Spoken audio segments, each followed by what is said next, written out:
Racing line? Apa itu racing line? Racing line atau garis balap adalah jalur tercepat yang bisa diambil oleh pembalap di sepanjang sebuah trek atau sirkuit balapan. Tujuannya adalah untuk memperbesar radius belokan, tikungan, dan mempertahankan kecepatan tertinggi sejauh mungkin di lintasan, sehingga menghasilkan waktu putaran, lap time, yang paling singkat.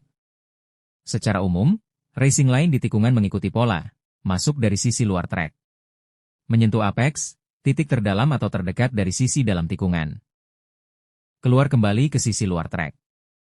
Mengapa ini penting? Dengan memaksimalkan penggunaan lebar trek untuk menciptakan busur tikungan yang paling datar, radius terbesar, pembalap tidak perlu berbelok terlalu tajam dan dapat membawa kecepatan yang lebih tinggi saat masuk, saat berada di tengah, apex, dan saat keluar dari tikungan.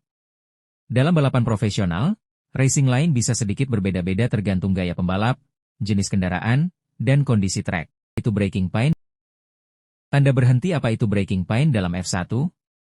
Braking point, titik pengereman, adalah titik spesifik di trek, sebelum memasuki tikungan, di mana pembalap harus mulai menginjak rem agar mobilnya dapat melambat tepat waktu dan mengambil racing line, garis balap, secara optimal. Sasaran kenapa braking point sangat penting di F1? Menemukan dan mengeksekusi braking point yang sempurna adalah salah satu aspek terpenting dari mengemudi mobil F1 yang cepat, karena, kecepatan optimal, mobil F1 memiliki daya pengereman yang luar biasa.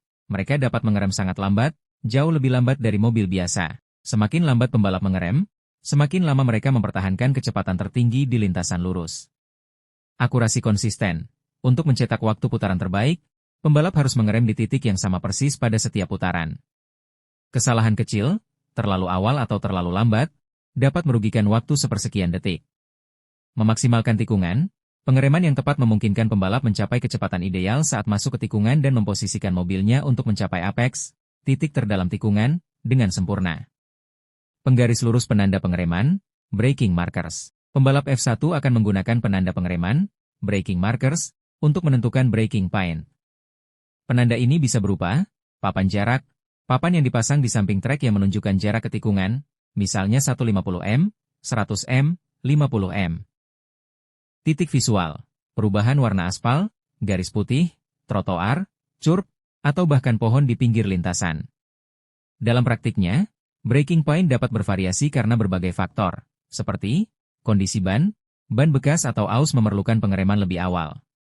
Bahan bakar, mobil yang lebih berat, bahan bakar penuh, memerlukan pengereman lebih awal. Kondisi trek basah atau dingin memerlukan pengereman yang jauh lebih awal. Intinya, braking point adalah batas tipis antara mengambil tikungan dengan kecepatan sempurna dan meluncur keluar lintasan, understeer. Understeer adalah istilah dalam dinamika kendaraan yang menggambarkan kondisi di mana mobil berbelok kurang dari yang diperintahkan oleh pengemudi, sehingga mobil cenderung meluncur lurus atau melebar keluar jalur, meskipun roda kemudi sudah diputar. Secara sederhana, saat Anda memutar setir untuk berbelok, terutama di tikungan atau pada kecepatan tinggi, roda depan kehilangan cengkeraman, traksi, lebih dulu daripada roda belakang. Karena ban depan selip, mobil tidak dapat menarik bagian depan kendaraan ke dalam tikungan sesuai dengan putaran setir. Mobil tanda-tanda mobil mengalami understeer. Setir terasa ringan atau tidak merespons sesuai putaran. Mobil tetap meluncur lurus meskipun setir sudah dibelokkan. Sering disertai suara gesekan ban depan karena selip. Tanda peringatan 2 penyebab umum understeer. Kecepatan berlebih saat memasuki tikungan, ini adalah penyebab paling umum. Ban depan tidak mampu menghasilkan gaya cengkeraman yang cukup untuk melawan gaya sentrifugal, gaya yang mendorong mobil keluar dari tikungan. Kondisi ban depan tidak optimal. Ban depan yang sudah tipis atau tekanan anginnya tidak sesuai. Mobil penggerak roda depan, FWD understeer lebih rentan terjadi pada mobil FWD karena roda depan bertugas ganda, yaitu sebagai penggerak dan pembelok arah. Catatan cara mengatasi understeer. Jika Anda mengalami understeer, langkah yang direkomendasikan adalah lepaskan pedal gas secara perlahan agar kecepatan mobil berkurang. Injak rem perlahan, hindari pengereman mendadak yang bisa mengunci roda. Pengereman dilakukan bertahap untuk mengurangi kecepatan, bukan untuk berhenti.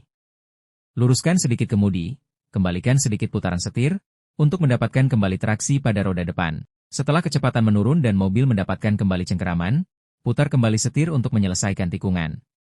Tetap tenang agar bisa fokus mengendalikan mobil. Oversteer. Oversteer adalah ketika ban belakang kendaraan Anda kehilangan traksi, daya cengkeram, di tikungan, menyebabkan bagian belakang mobil tergelincir keluar dari jalur belokan yang seharusnya.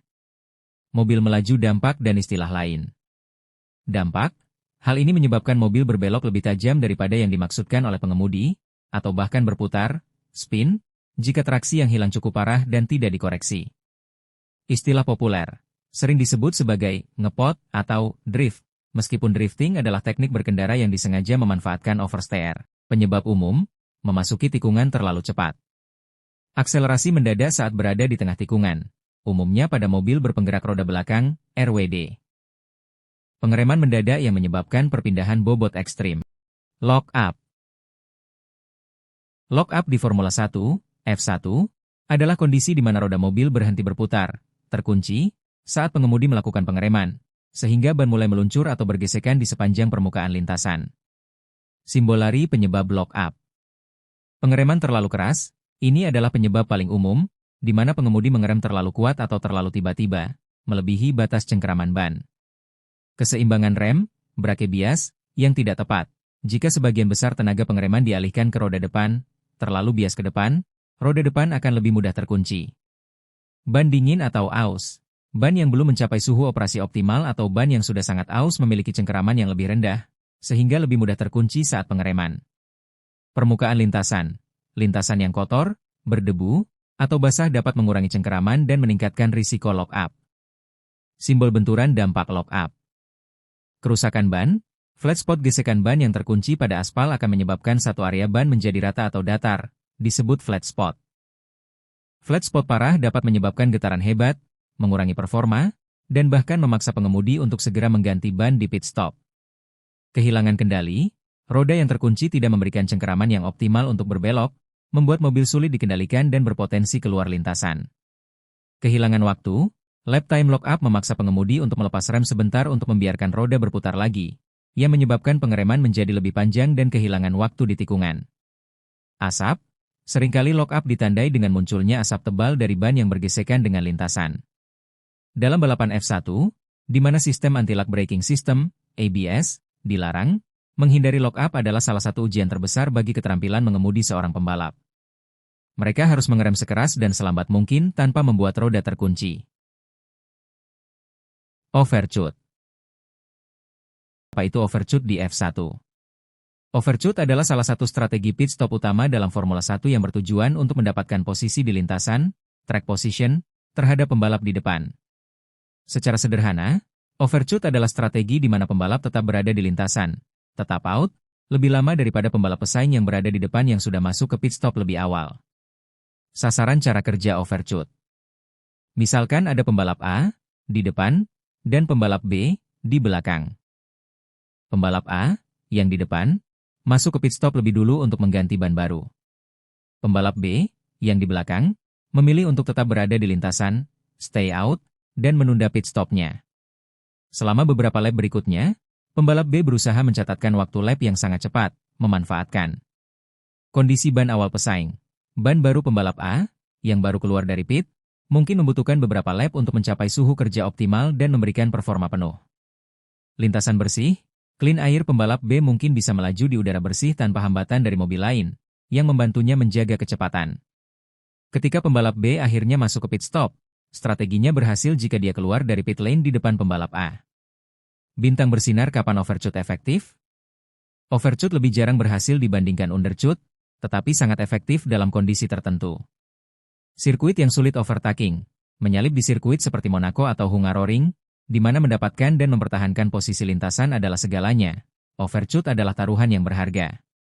Waktu pemanasan ban yang lama. Jika ban baru yang dipasang pesaing membutuhkan waktu yang lama untuk berfungsi optimal, misalnya, di lintasan dingin, overshoot punya jendela peluang.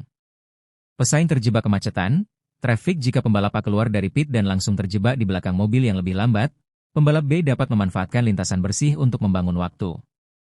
Diri dengan ban baru. Undershoot. Undershoot adalah salah satu strategi pit stop, berhenti di kotak, paling penting dan sering digunakan dalam Formula 1. Pisau Hodge-Ho apa itu undershoot di F1?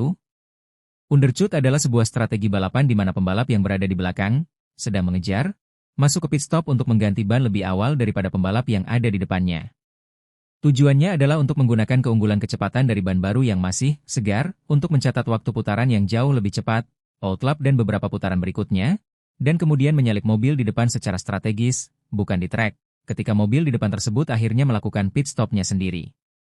Gerigi 2 bagaimana cara kerjanya? Skenario. Bayangkan ada dua pembalap, pembalap A, di depan, dan pembalap B, di belakang. Keputusan, pembalap B, yang mengejar, memutuskan untuk melakukan undercut dan masuk pit 1 atau 2 putaran lebih awal dari yang diperkirakan. Kehilangan waktu awal, pembalap B kehilangan waktu, sekitar 20-25 detik, di jalur pit. Namun, ia keluar dengan ban baru yang lebih cepat. Mendorong keras, push hard pembalap B sekarang harus mendorong sekeras mungkin di trek kosong, clean air, untuk memaksimalkan performa ban barunya, mencatat waktu putaran yang jauh lebih cepat. In-lap. Sementara itu, pembalap A masih di lintasan menggunakan ban lama yang sudah aus, sehingga mencatat in-lap, putaran masuk ke pit, yang lebih lambat. Hasil akhir, pembalap A akhirnya masuk pit. Ketika ia keluar dari pit lane, selisih waktu yang diciptakan pembalap B dengan ban barunya sudah cukup besar, sehingga pembalap B kini berada di depan pembalap A di lintasan. Bohlam listrik kunci keberhasilan undercut. Strategi ini sangat efektif pada sirkuit di mana degradasi ban tinggi, ban yang aus kehilangan banyak performa, membuat perbedaan kecepatan antara ban baru dan ban lama menjadi sangat besar. Sulit menyalip. Jika menyalip di lintasan terlalu berisiko atau sulit, undercut menjadi cara yang aman dan strategis untuk mendapatkan posisi. Waktu pit singkat. Semakin cepat pit stop yang dilakukan kru tim, semakin besar peluang undercut berhasil. Dive Bomb. Dive Bomb adalah sangat dramatis dan sering diperdebatkan dalam dunia balap, termasuk Formula 1. Bom apa itu dive bomb di F1? Secara sederhana, dive bomb adalah manuver menyalip, overtake, yang dilakukan di bagian dalam tikungan, di mana pembalap yang menyerang mengerem sangat terlambat, seringkali dari jarak yang cukup jauh di belakang mobil di depannya, dengan kecepatan yang sangat tinggi. Istilah ini mengandung konotasi agresif dan risiko tinggi. Kaca pembesar mengarah ke kiri karakteristik dive bomb. Pengereman super telat, outbraking pembalap yang melakukan dive bomb akan mengerem jauh lebih lambat daripada yang dianggap normal untuk mengambil tikungan tersebut. Jarak jauh, manuver ini dimulai ketika mobil penyerang berada di jarak yang signifikan, seringkali lebih dari 1 atau 2 panjang mobil, di belakang mobil yang bertahan, tepat sebelum titik pengereman. Tujuan, menyasar apex, tujuannya adalah untuk menyelam, to dive, ke jalur dalam secepat mungkin untuk mencapai apex, titik terdalam tikungan, sebelum atau bersamaan dengan mobil yang bertahan. Memaksa reaksi. Kecepatan tinggi dan manuver mendadak ini seringkali memaksa pembalap yang bertahan untuk bereaksi mendadak, seperti mengubah jalur atau melebar, agar tidak terjadi tabrakan. Tanda centang putih tebal legalitas dan risiko. Secara teknis tidak ilegal, manuver dive bomb itu sendiri tidak secara otomatis melanggar aturan F1. Itu adalah bagian dari keterampilan balapan, racecraft, yang agresif. Yang membuatnya ilegal, yang dapat dikenakan hukuman, ilegal, adalah hasil dari dive bomb tersebut, yaitu kontak, jika mobil penyerang menabrak mobil yang bertahan. Memaksa keluar trek, jika mobil penyerang tidak dapat mengendalikan kecepatannya dan malah mendorong mobil yang bertahan keluar dari trek atau memaksanya melewatkan tikungan. Gagal menahan garis, jika mobil penyerang gagal mencapai apex atau mempertahankan posisinya, dan menyebabkan mobil yang bertahan kehilangan waktu atau posisi tanpa ada ruang yang memadai. Intinya, dive bomb yang berhasil dan bersih, tidak ada kontak dan pembalap penyerang mengamankan posisi sambil tetap di jalur, dianggap sebagai overtake yang brilian dan berani. Namun, dive bomb yang gagal, biasanya karena membawa terlalu banyak kecepatan dan melebar, sering berakhir dengan tabrakan atau hukuman.